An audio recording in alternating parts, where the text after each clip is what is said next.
Peggy 12. Hi, I'm Scot Amos, the executive producer of Lara Croft and the Temple of Osiris, the sequel to the award-winning Lara Croft and the Guardian of Light from Crystal Dynamics. Today I'm joined by 3 of our devs. Hi, I'm Alicia Thayer, I'm a designer. Hi, Will Kerslake, lead designer. I'm Robert Chivek, the producer. So in today's Dev Diary, we're going to take you through all the awesome, exciting adventure we have planned for you for 4-player co-op action and talk about our characters and all their features. But looking back at Guardian of Light, it was an instant classic when it shipped.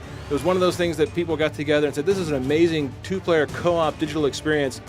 That was the inspiration and the blueprint for us to say, how do we push ourselves further for Temple of Osiris? How do we get to a 4-player game? How do we go with more characters online, with more craziness, with more exotic gameplay? So for us, this is all this labor of love. So in this adventure, we have Lara Croft, the world-renowned archaeologist. We also have Carter Bell, who's new to the series, and he's an up-and-comer and competitor to Lara Croft. Our archaeologist characters have a torch that they can use to light some of our darker tombs and solve puzzles and find hidden rewards. One of the other unique abilities the archaeologists have is the grapple. With this, they can swing over chasms, create rope bridges, and use it to help friends traverse dangerous spaces. Next up, we have Isis and Horus. These are the Egyptian gods that are joining Lara and Carter in this new adventure, and they have their own unique abilities.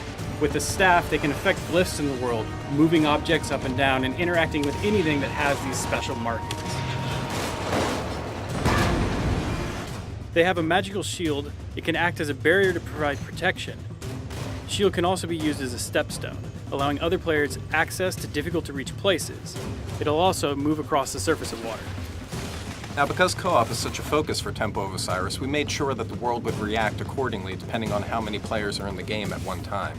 For example, when you add in your friends, the puzzle might actually change dynamically. There could be more mirrors, more obstacles, more enemies to deal with. And naturally, something we've seen is the more players you have at one time, the more chaotic the game can become. So you'll start competing for loot, but you also start griefing your buddies, kind of that competition angle.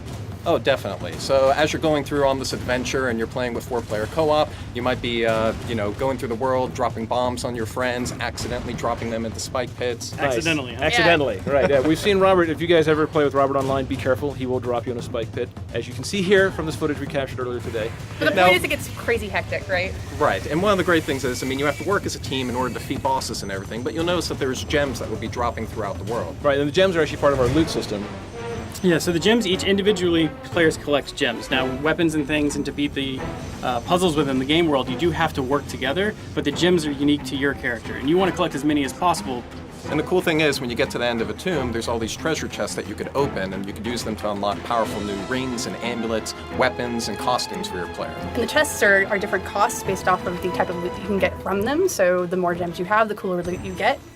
The more people you have, the better the loot will become, and you can start seeing just the crazy way you can outfit your character, both customizing with rings for yourself and then amulets that you share with the team. The rings themselves are things that personally affect your character. Lets you move faster, have a bigger bomb, that sort of thing. Whereas the amulets are shared between the teammates, which is really important. So for example, if I have a spread shot, which lets me shoot all these different directions, and Robert here has flame shots, now all of a sudden we have spread flame shots if we're both powered up. So you learn how to get a team to work together to maximize your firepower. All right, so that gives you a very quick look over everything that we're doing for Lara Croft and Temple of Osiris. 4-player couch online, mix and match, drop in, drop out, and drop your friends into spike pits. From our side, this is all about working together as a team, but also competing together as a team. This is for us one of those labors of love that we come from the Guardian of Light days, looking forward to what we want in Temple of Osiris Day. So we really hope you guys will love playing it as much as we've loved making it. Coming out this year, December 9th for Xbox One, PS4, and PC. Thanks, team. Anything else? Thanks for watching. All right, guys, have a great time. We'll see you online.